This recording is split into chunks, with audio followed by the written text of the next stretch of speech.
ప్రార్థించుదాము. సర్వశక్తివంతుడా, సర్వాధికారి, తండ్రి, కుమార, పరిశుద్ధాత్మ త్రియేక దేవుడా, యేసుక్రీస్తు ప్రభువా, ఘనమైన శ్రేష్టమైన పాదములకు వందనాలు, స్తోత్రాలు, స్తుతులు చెల్లిస్తున్నాం. గడిచిన దినములు, గడిచిన కాలమంతా మీ యొక్క అపారమైనటువంటి రెక్కల కింద భద్రపరిచి మా జీవితాలలో మరొక నూతన మాసాన్ని, జూన్ మాసంలో మొదటి వారముగా పరిశుద్ధ దినాన్ని ప్రభా విద్యార్థుల ఆదివారముగా, స్టూడెంట్ సండేగా ఈ వారములో దేవుని యొక్క వాక్యాన్ని మేము వింటూ ఉండగా, వాక్యపు లోతుల్లోనికి మేము ప్రయాణిస్తూ ఉండగా,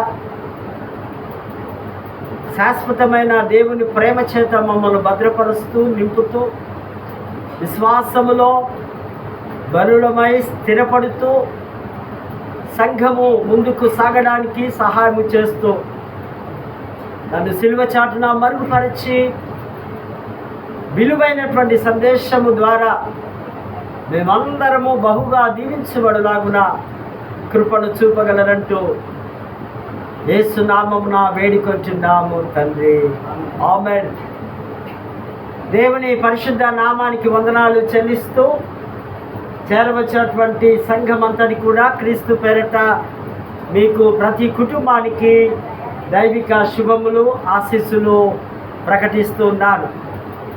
ఈ ఘనమైన, దివ్యమైన, శ్రేష్టమైనటువంటి ధన్యత, భాగ్యం అనుగ్రహించినటువంటి అధ్యక్ష మండలపు పీఠాధిపతి గారికి, వైస్ చైర్మన్ గారికి, మిగతా నాయకులకును, ఆఫీసర్స్, చైర్మన్స్ అండ్ క్లర్జీ, అధ్యక్ష మండలపు సంఘపు పెద్దలు, కుటుంబాలందరికీ కూడా క్రీస్తు పేరట వారికి నేరడి సంఘ పక్షముగా వారికి వందనాలు, శుభములు తెలియపరుస్తూ ఉంటున్నాను. మహాదేవుని కృప, దేవాలయంలో మనం కలుసుకొని దేవునితో కలిసి ప్రయాణించడం, అదే కృప, అదే ధన్యత. భక్తుడు చక్కగా రాస్తాడు, దావీదు మహారాజు, నీ వాక్యము నన్ను బ్రతికిస్తూ ఉంది. వాక్యము మనం బ్రతికిస్తుంది కనుక మనం బ్రతుకుతున్నాం. సో క్రీస్తునందు ప్రేమైనటువంటి వారలారా, అంత మాత్రమే కాకుండా ఈ యొక్క యూట్యూబ్ ద్వారా దూర ప్రాంతంలో అనేకులు కూడా వాక్యాన్ని విని దీవించబడుతూ, అనేకులు ఫోన్లు చేసి కూడా చెప్తూ ఉన్నారు, అయ్యగారు మీ ప్రసంగాలు బాగున్నాయి, మేము బాగా వింటున్నామని. చాలా సంతోషిస్తున్నాం. ఇంకా రాబోయే దినాల్లో ఇంకా గొప్పగా ఈ సంఘం ద్వారా వాడబడ్డానికి దేవుడు అటువంటి మేలు చేయాలని, వింటున్న విశ్వాస ఆ దైవిక కుటుంబ సమూహం అంతా కూడా దీవించబడాలని, కుటుంబ సభ్యులైతేనేమి, స్నేహితులు అనేకులు వాక్యం విని ఆ లోతైనటువంటి ధ్యానాలను అర్థం చేసుకుంటున్నారని వారికి కూడా నా వందనాలు తెలియపరుస్తూ ఉన్నాను. ఈ వారం ప్రాముఖ్యమైన అంశం మనకు మన పెద్దలు అనుగ్రహించి ఉన్నారు. Student Sunday, wisdom from above. పైనుండి వచ్చు జ్ఞానము. జ్ఞానము కావాలి. జ్ఞానం చాలా ప్రాముఖ్యమైనది. ఈ లోకంలో మనం బ్రతకాలన్నా, పరలోకంలో బ్రతకాలన్నా కావలసింది జ్ఞానమే. ఈ జ్ఞానాలు రెండు విధాలుగా ఉంటాయి. అవి తర్వాత ఆ భాగాల్లో నేను తెలియపరుస్తాను. మొదటిగా ఈ యొక్క విద్యార్థుల యొక్క ఆదివారముగా మనకు పెద్దలు ఇచ్చి ఉన్నారు. అంత ముందుగా ఈ దినం మన తెలంగాణ స్టేట్ ఫార్మేషన్ డే కూడా ఉంది కదా. నాయకులు, మన పెద్దలు, ఆ యొక్క యోధులు, సామాన్యంగా ఒక స్టేట్ రావాలి అంటే అది సామాన్యమైన పని కాదు. ఎందరో త్యాగమూర్తులు, ఎంతోమంది కృషి ద్వారా ఒక సపరేషన్, ఒక ప్రత్యేకమైన రాష్ట్రముగా దేవుడే దీన్ని అనుగ్రహించాడని క్రైస్తవ విశ్వాసం. సో వాటికి కూడా మనము, మన నాయకులు కూడా శుభములు తెలియపరుస్తూ ఉంటున్నారు. విద్యార్థుల యొక్క ఆదివారం, స్టూడెంట్స్ సండే. ఈ స్టూడెంట్స్ గత సంవత్సరం నుంచి మరొక సంవత్సరానికి వారు ప్రమోట్ కావడం, 5 నుంచి 6, 6 నుంచి 7, 7 నుంచి 8. వారు అంచెలంచెలుగా జ్ఞానాన్ని పొందుకోవడం. 3rd క్లాస్లో ఉన్న జ్ఞానం వేరు, 10th క్లాస్లో ఉన్న జ్ఞానము వేరు.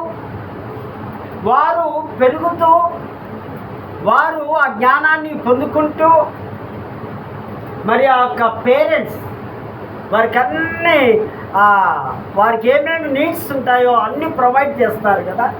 బుక్స్ కానీ, బస్సెస్ కానీ, what they need parents will provide everything. పిల్లల కొరకు ఆ ఫీజులు అంటూ, ఆ బస్సులని, ఆ పాఠశాలలు కానీ, కళాశాలలు కానీ, ఆ విద్యార్థులకు తల్లిదండ్రులు ఎంతగానో ప్రయాసపడి వారిని ప్రిపరేషన్లోనికి నడిపిస్తూ ఉంటారు. మరికొద్దిమంది కొన్ని ప్రాంతాల్లో మొదటి రోజు ఆ స్కూల్కి వెళ్ళేప్పుడు, మనకి June 12th కదా, అప్పుడు కొంతమంది పేరెంట్స్ మన గురువుల దగ్గరికి తీసుకొని వచ్చి ప్రార్థనలు చేయించుకుంటారు. అంటేగా ఈ సంవత్సరం అంతా నా కుమారుడు, నా కుమార్తె జ్ఞానముతో నింపబడాలి, జ్ఞానము వారు పొందుకోవాలి. జ్ఞానాన్ని గురించి ఒక అద్భుతమైనటువంటి డెఫినేషన్స్ నేను రాసుకొని వచ్చా. Wisdom is the quality of having experience, knowledge and good judgement of being wise. అనగా అనుభవము, జ్ఞానము మరియు తీర్పు కలిగి ఉండే నాణ్యత, తెలివైన వ్యక్తికి ఉండే ఆ సుగుణం. జ్ఞానవంతుడు అంటే ఈ సుగుణాలన్నీ మంచి భావాలు, మంచి ఆలోచనలతో కలిగి ఆ జ్ఞానము సంపాదించుకున్నవాడు. So really wisdom is power. నిజంగా ఈ యొక్క ఆ జ్ఞానము శక్తివంతమైనది. చాలాసార్లు మనం చూస్తూ ఉంటాం కదా, మన యొక్క సైంటిస్టు, మన ప్రొఫెసర్స్ వారందరూ కూడా జ్ఞానముతో వారు ఏదేదో డిస్కవరీ చేయడం, ఏదేదో కనుగొనడం, రకరకాల టెక్నాలజీలో ఈ జ్ఞానవంతులు పరిశోధనలు చేస్తూ, రీసెర్చ్ చేస్తూ ఆ ల్యాబ్లో ఉన్నట్టుగా మనము గమనిస్తూ ఉంటాం. గొప్ప జ్ఞానవంతులు అధికారులుగా వారు ఉండాలని, అధికారంలో కలిగి ఉండాలని, ఆ జ్ఞానం ద్వారానే వారికి అధికారం వస్తుందని మనము గుర్తిస్తూ ఉంటున్నాం. మరి బైబిల్ పండితుల్లో కొందరు ఒక తెగవారు ఉన్నారు. వారిని నోస్టోసిజం అంటాం. నోస్టోసిజం అంటే జ్ఞానవాదులు. ఆ సిద్ధాంతం వారిని నోసిస్ అనే పదం నుంచి వచ్చింది. వారంటున్నారు, ఈ సిద్ధాంతం ఉన్నవారు రక్షణ మాత్రమే, వీరి సిద్ధాంతం ద్వారా రక్షణ మరియు హోదా ఈ జ్ఞానము ద్వారానే వస్తుంది.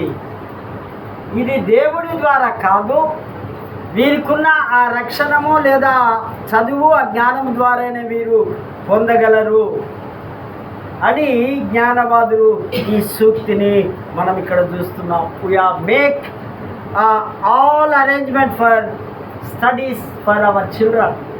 ఆ పిల్లల కొరకు, వాళ్ళ చదువుల కొరకు మనం అన్ని విధాలుగా వారికి మనం సమకూర్చి ఈ యొక్క స్కూల్స్ కానీ, కాలేజెస్ కానీ మనము పంపిస్తున్నట్టుగా చూస్తుంటున్నాం. Education is character. విద్య అనేది ఒక శీలం, విద్య అనేది ఒక గౌరవం, విద్య అనేది ఒక వెలుగు, విద్య అనేది ఒక ఘనత. విద్యావంతులుగా ఉంటే, జ్ఞానవంతులుగా ఉంటే వారి యొక్క శీలాన్ని, వారి క్యారెక్టర్ని బట్టి మనము వీరు గొప్ప విద్యావంతులు అని చెప్పడానికి వీలవుతుంది. ఈ విద్యలో ఇదొక వికాసమైనది, ఒక చురుకుదనముది. ఈ విద్యను పొందుకోవడం ఈ దినాల్లో చాలా మనం చూస్తూ ఉన్నాం. 3rd ఇయర్ నుంచి, చిన్న బేబీస్ నుంచి కూడా వారిని పిల్లలను ఫ్రీ స్కూల్స్ అని మనం పంపిస్తూ ఉన్నాం.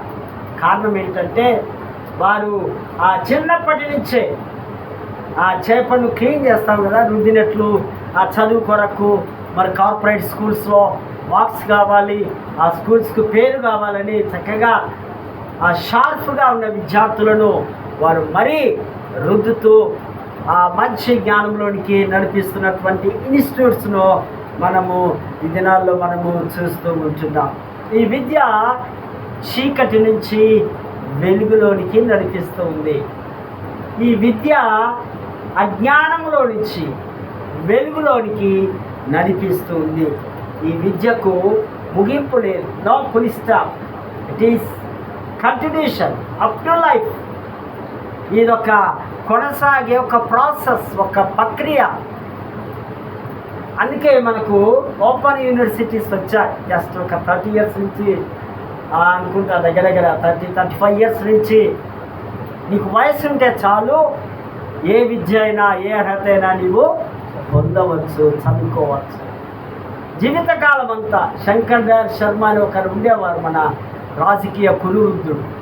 వారు 70+ కూడా ఆయన యూనివర్సిటీ నుంచి డాక్టరేట్ చేసి గొప్ప విద్యావంతుడిగా ఉన్నట్టుగా మనము చూస్తున్నాం. విద్య జ్ఞానవంతులుగా చేస్తుంది.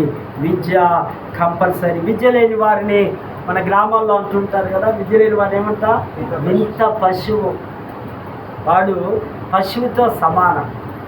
కానీ మరొక శాస్త్రం కూడా ఉంది, చదువుకున్న వాడికంటే చాకలోళ్ళు నేను. వీడు ఒక్కొక్కసారి వీడు గుడ్డిగా మూర్ఖంగా ఉంటాడేమో బాగా చదువుకొని, కానీ చాకలి వారైతే ఆ ఈవినింగ్ అవర్స్లో వారు ఉతికిన బట్టలన్నీ అనేక కుటుంబాలవి వారు లెక్కబెట్టి కరెక్ట్గా కూడా ఇచ్చేవారు. చిన్నప్పుడు నాకు బాగా జ్ఞాపకం ఉంది. అయితే కొన్నిసార్లు వారు కూడా ధరిస్తారు ఆ పంచలని, ఆ ప్యాంట్ షర్ట్స్ అని, అది కూడా నాకు గుర్తు ఉంది. మనం ఏమనలేదు, మనం మరీ శుభ్రత అంటే వాడికి అట్లనే వదిలేస్తాం. ఒకవేళ మనకు కూడా తక్కువ ఉంటే మళ్ళీ వాళ్ళు మాకు ఇచ్చేయని మనము పాస్ చేసుకుంటాం. సో కనుక ఈ విద్య చాలా ప్రాముఖ్యతగా మనము చూస్తూ ఉంటున్నాం. మరి ఈ విద్య ఒక మంచి సంస్కృతిని తీసుకొని వస్తుంది, గుడ్ కల్చర్ కదా. మనకు విద్య ఎక్కడి నుంచి వచ్చింది? మన మిషనరీస్ వారి నుంచి మనకు విద్య వచ్చింది. ఇంచుమించు 14th centuryలో నుంచే మన భారతదేశంలో విద్య స్టార్ట్ అయిపోయింది.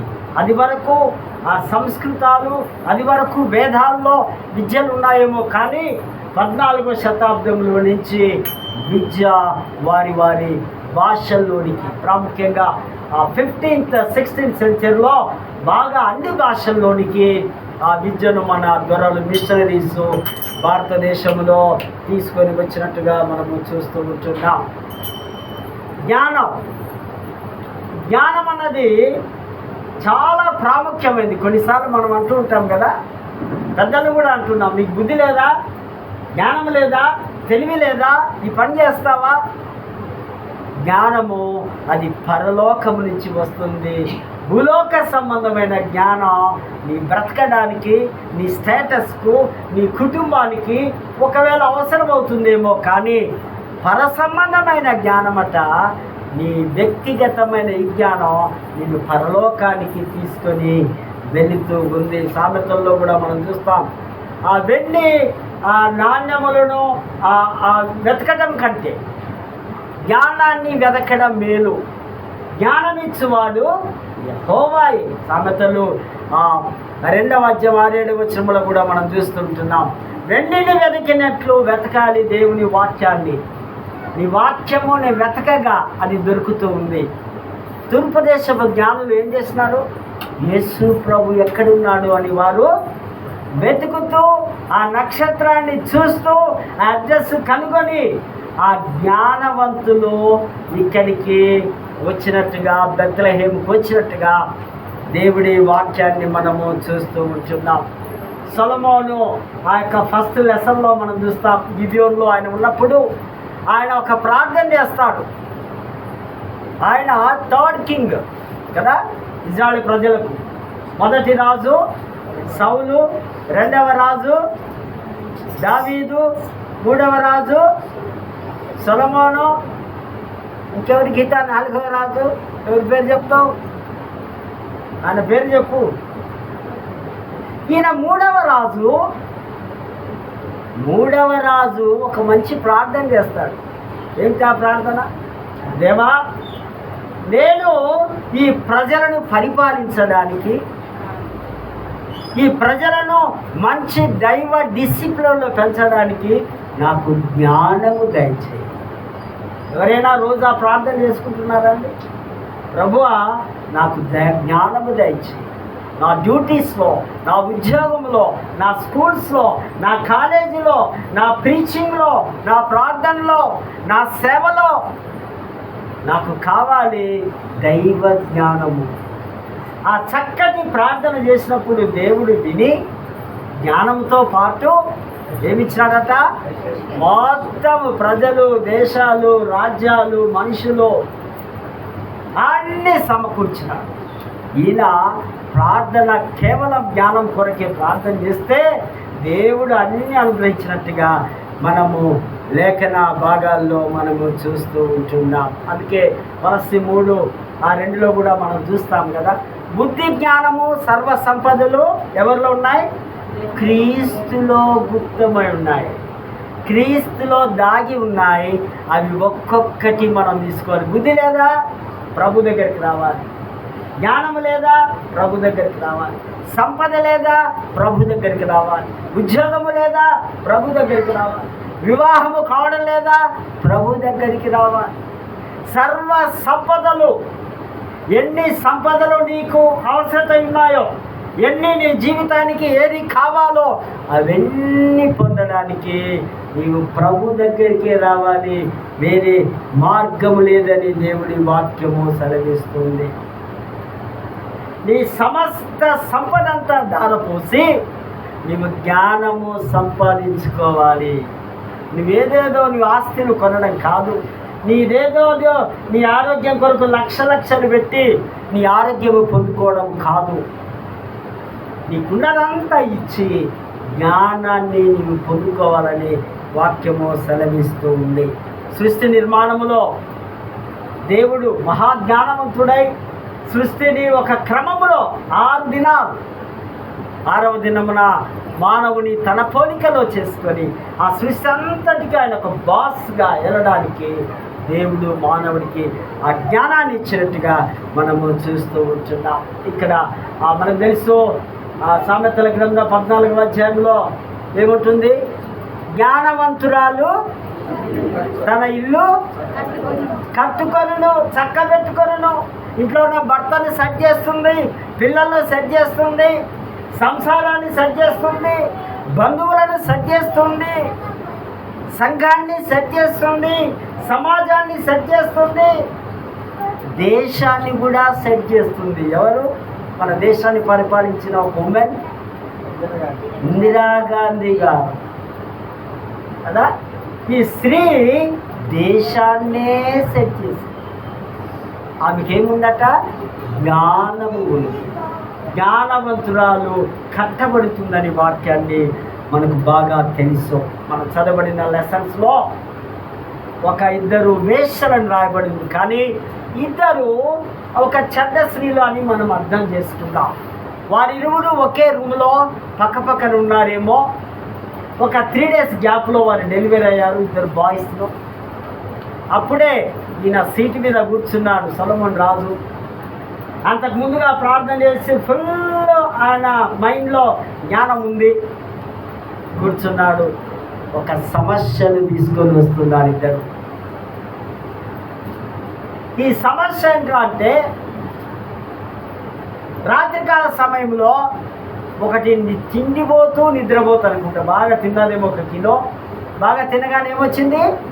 నిద్ర బాగా వచ్చింది. చెయ్యో కాలో ఏదో వేసింది వాడి మీద. జస్ట్ 2, 3, 4 10 days బేబీ మీద లటక్కున వాడు లేచింది. తెల్లవారుదామున చూసింది పాలిద్దామని, ఉలుకు పలుకు లేదు. ఓహో చనిపోయాడు. ఒక పని చేద్దామని మెల్లగా అక్కడికి వెళితే ఆమె కూడా ఆ గాఢ నిద్రలో ఉంది. ఈ చనిపోయినటువంటి ఈ బేబీని అక్కడ పెట్టి, మేల్ బేబీ,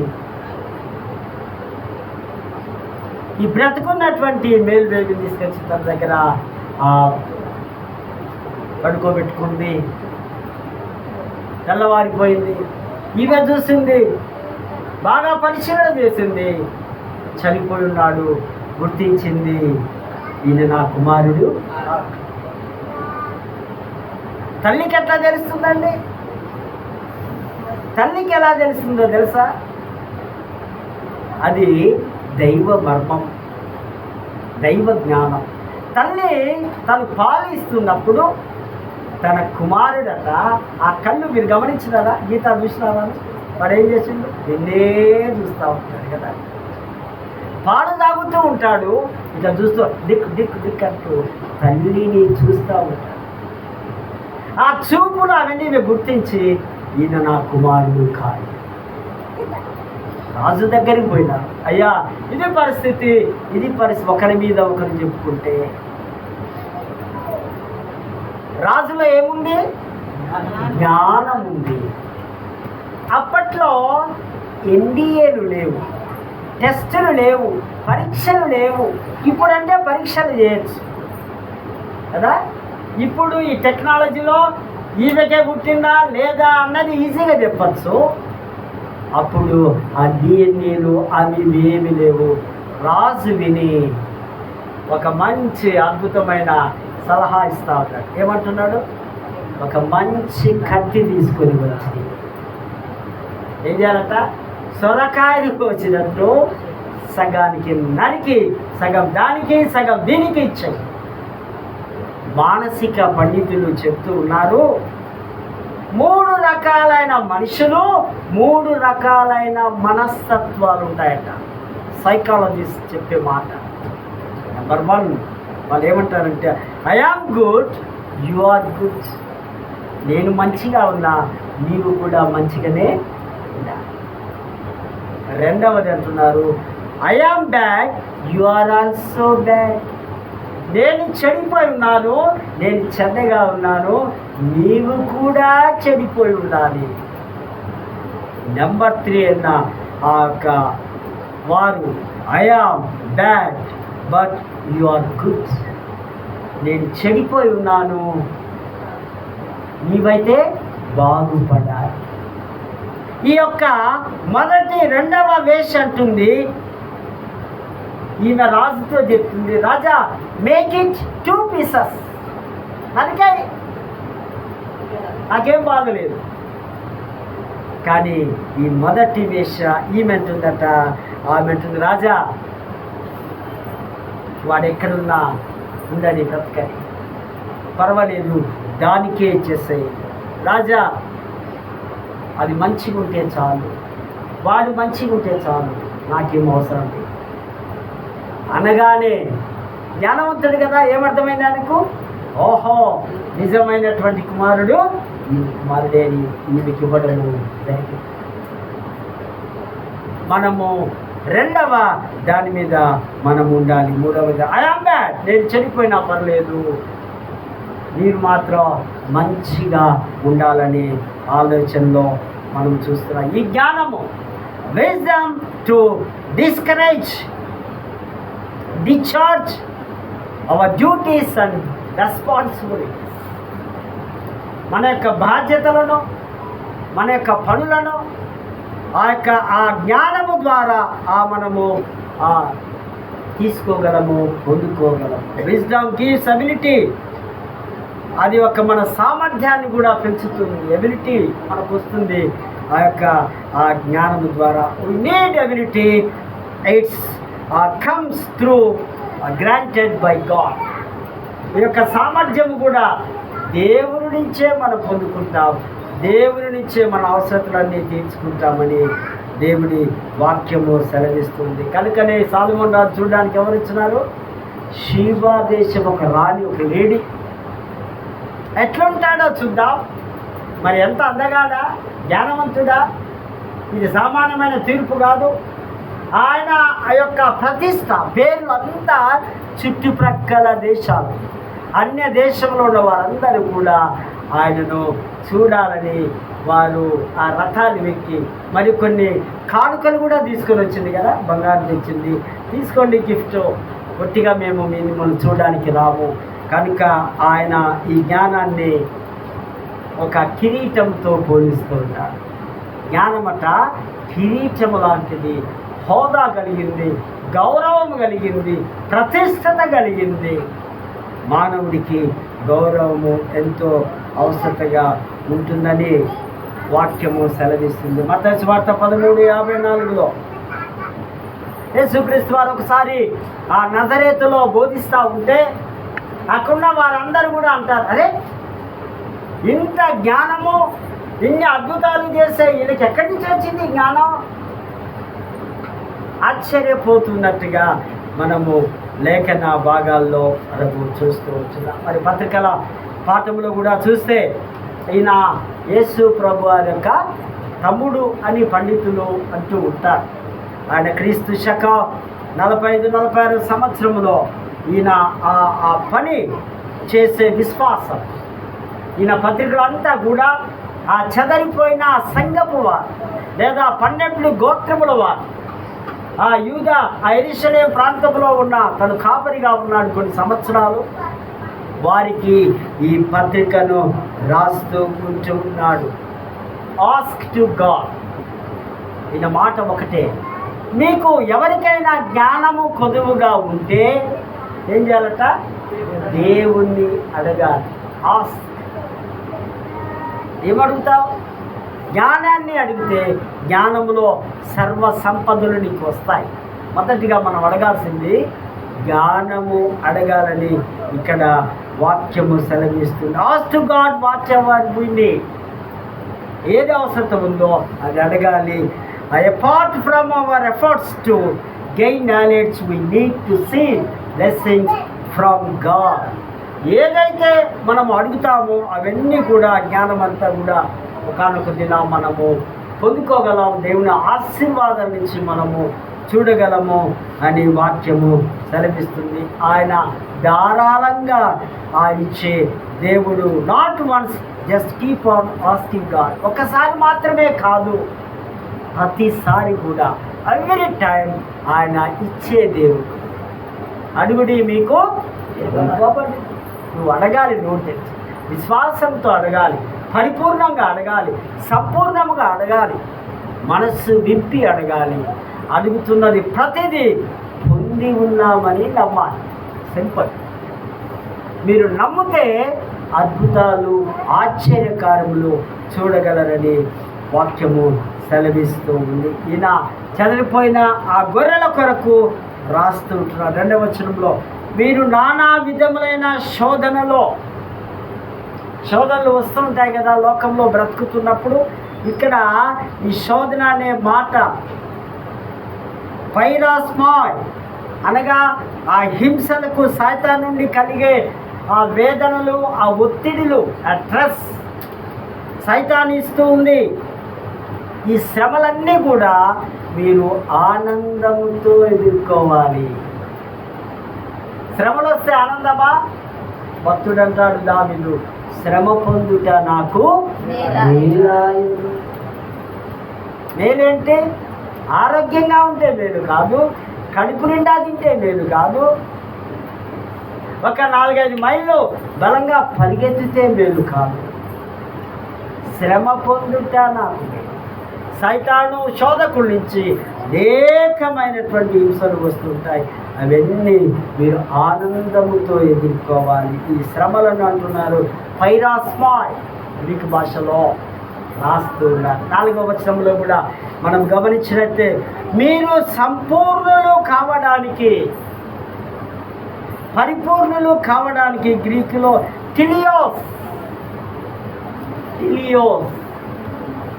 మీరు పరిపూర్ణులు కావాలి అనగా ఒక వ్యక్తికి భక్తితో, విధేయతతో జీవిస్తే, హృదయపూర్వకంగా చేసే ప్రయత్నమే సంపూర్ణత. ఒక విశ్వాసి, ఒక వ్యక్తి, ఆయనలో వినయం ఉండాలి, విధేయత ఉండాలి, భక్తి ఉండాలి.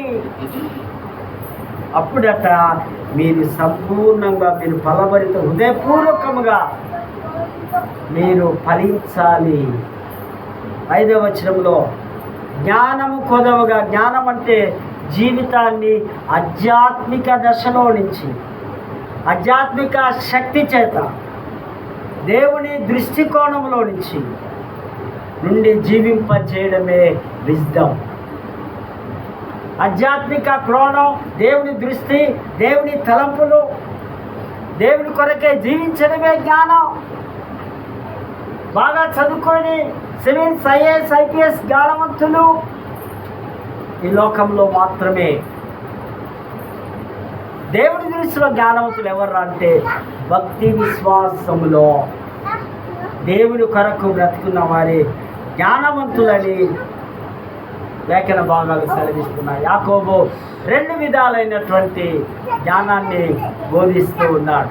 నెంబర్ 1 అట, ఇది భూ సంబంధమైన జ్ఞానం, ఈ లోక సంబంధమైన జ్ఞానం, లేదా ప్రకృతి సంబంధమైన జ్ఞానం. ఈ లోక సంబంధం దేవుని దృష్టికి వెర్రితనము అంటారు. ఈ లోకమైన జ్ఞానంలో మనం ఉంటే మనమందరం వెర్రి వాళ్ళమంట, పిచ్చి వాళ్ళమంట, మూర్ఖులమంట. భూలోక సంబంధమైన జ్ఞానంలో ఏముందట? మత్సరం ఉంటుంది, వివాదాలకు కారణాలు ఉంటాయి, అతిశయపడతాం, మత్సరము, అసూయ కలిగి జీవించడం. ఈ జ్ఞానమట దయ్యపు జ్ఞానము. ఇది భూలోకం నుంచి వస్తుంది జ్ఞానం. దీని దయ్యపు జ్ఞానముతో పోలుస్తూ ఉన్నారు. వివాదము అంటే రటమతము, నువ్వు అరేంటే నేను తొలి అసలే. ఇది అసూయతో నిండి ఉంటుంది, మత్సరముతో నిండి ఉంటుంది. వీరు ఆ యొక్క తన సొంత కోరికలు, సొంత నిర్ణయాలు, స్వార్థంతో కూడినది. ఇది ఆత్మ సంబంధమైన దానిని అపవిత్రపరిచే జ్ఞానము, భూలోక సంబంధించిన జ్ఞానం. ఆత్మానుసారమైనటువంటి వాటికి దూరంగా జీవిస్తావారో వారట దయ్యపు జ్ఞానము కలిగిన వారు.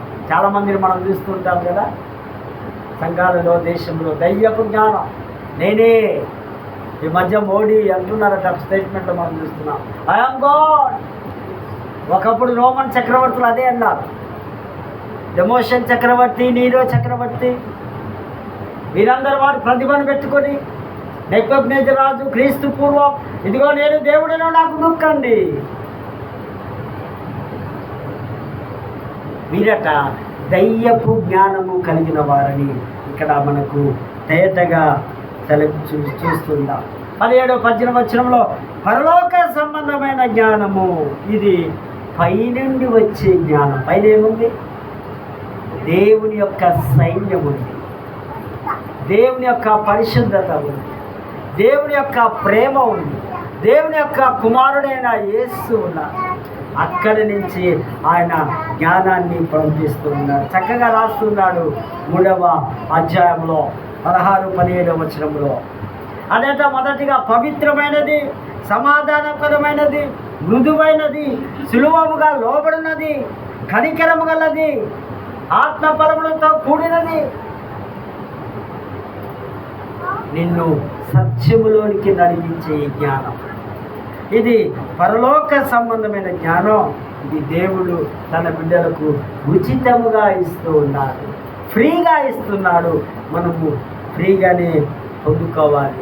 పౌలు పేతురు అంటూ ఉన్నాడు తన పత్రిక 3వ అధ్యాయం, స్త్రీలు బలహీనమైన ఘట్టనమని ఎరిగి జ్ఞానము చెప్పున జ్ఞానముతో మీరు కాపురము చేయండి. కొన్నిసార్లు చాలా బలహీనంగా ఉంటారు. అటువంటి సమయంలో పేతురు రాస్తూ ఉంటారు. సువార్తల పాఠంలో మన కీర్తనలు కూడా చదువుకున్నాం కదా. భక్తుడు రాస్తున్నాడు, మంచి మాట చదివా, వ్యర్థమైన వాటిని చూడకుండా నా కన్నులను త్రిప్పివేయుము ప్రభువా. వ్యర్థమైనవి మనకు కనిపిస్తూ ఉంటాయి లోకంలో కదా.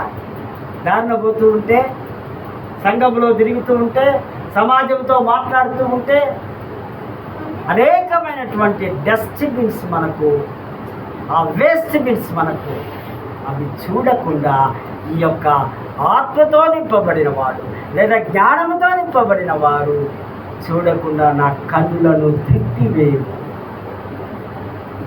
నా కన్నుల ద్వారా నేను పాపం చేస్తానేమో, నన్ను నీవు గుర్తించి ఆ విధంగా చేయి ప్రభు అని ప్రార్థన చేస్తూ ఉంటాను. లూకా సువార్త 17వ అధ్యాయం 21, 24లో యేసట పరిశుద్ధాత్మతో ఎంతగానో ఆనందిస్తూ ఈ 3 వచనాలు చూస్తున్న జ్ఞానులకును పసిబాలులు చిన్న బిడ్డలు, ఇప్పుడు వీళ్ళున్నారు పసిబిడ్డలు. జ్ఞానులు వారికి ఆత్మ సంబంధమైన సత్యాలు పసిబిడ్డల వంటి వారితో ఆ వినయంతో స్వీకరించే వారిని, వారి ఆ చిన్న బిడ్డలు దైవ ఆత్మ స్వరూపులని క్రీస్తు మాట్లాడుతూ ఉన్నారు. ఇక్కడ 3 సత్యాలు ఆయన బోధిస్తూ ఉన్నారు. మొదటిగా పసిబాలులు అనగా తన శిష్యులతో మాట్లాడుతూ మీరు పసిబాలుల వలె ఉన్నారు. మరొకటి మీరు విద్య లేని పామరులు,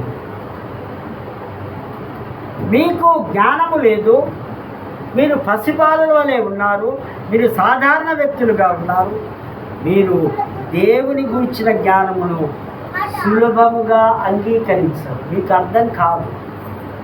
అర్థం కావాలంటే దైవ జ్ఞానంతో నింపబడాలి. ఇక్కడ ఇది అర్థం కాదు. క్రీస్తును ఎరుగుటకు, పరలోక మర్మములను ఎరుగుటకు కావలసినది విజ్ఞానము మాత్రమే కాదు, కానీ విశ్వాసము కావాలి. విశ్వాసం ఉంటే చాలు, నీకు ఆటోమేటిక్గా దేవుడి జ్ఞానం, పరలోక జ్ఞానము నీవు పొందగలవు. యేసుని ఎరుగుటయే జ్ఞానానికి మూలం. నేను తండ్రి ఏకమై ఉన్నామని యోహాను సువార్త 10:30లో యేసుక్రీస్తు వారు బోధిస్తూ ఉంటున్నారు. మరి ఈ యొక్క ఆ మాటని ఇక్కడ మనం చూస్తే ఆ గ్రీకు వారి యొక్క భావనలో దేవుడు తెలియబడని వాడు, మానవుడు దేవుణ్ణి అర్థం చేసుకోవడానికి చాలా కష్టం అవుతుంది. జ్ఞానవంతుడు జ్ఞానాన్నే అర్థం చేసుకోగలడు, కానీ దేవుణ్ణి అర్థం చేసుకోవడం అసంభవమని, అసాధ్యమని వారి యొక్క భావన, వారి ఆలోచన.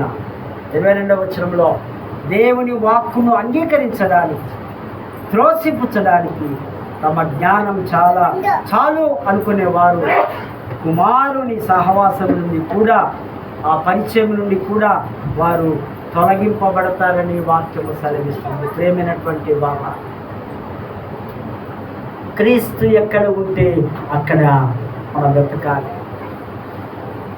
ఒక సందర్భంలో రబ్బీ నువ్వు ఎక్కడ కాపురం ఉన్నావు అంటారు శిష్యుడు. ప్రభు అంటున్నాడు, వచ్చి చూడండి, నేను ఎక్కడ ఉంటానో అక్కడ జ్ఞానము పరిగెత్తుకుంటూ వస్తుంది. ఇది పైనుండి వచ్చు జ్ఞానము.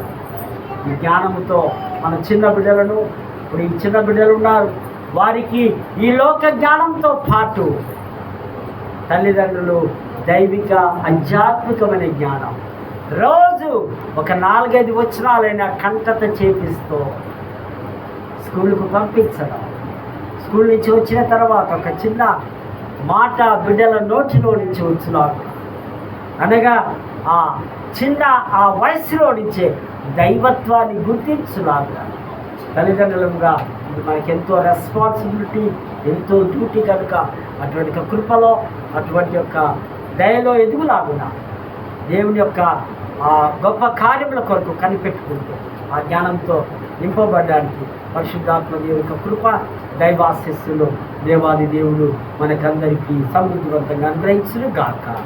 ఆమేన్. చిన్న ప్రార్థన చేసుకుందాం. ప్రేమగల తండ్రి, కృపగల దేవానికి మరొకసారి వందనాలు చెల్లిస్తున్నాము నాయన. 2 నిమిషాలు ఈ వాక్యాన్ని మేము అర్థం చేసుకున్నాం.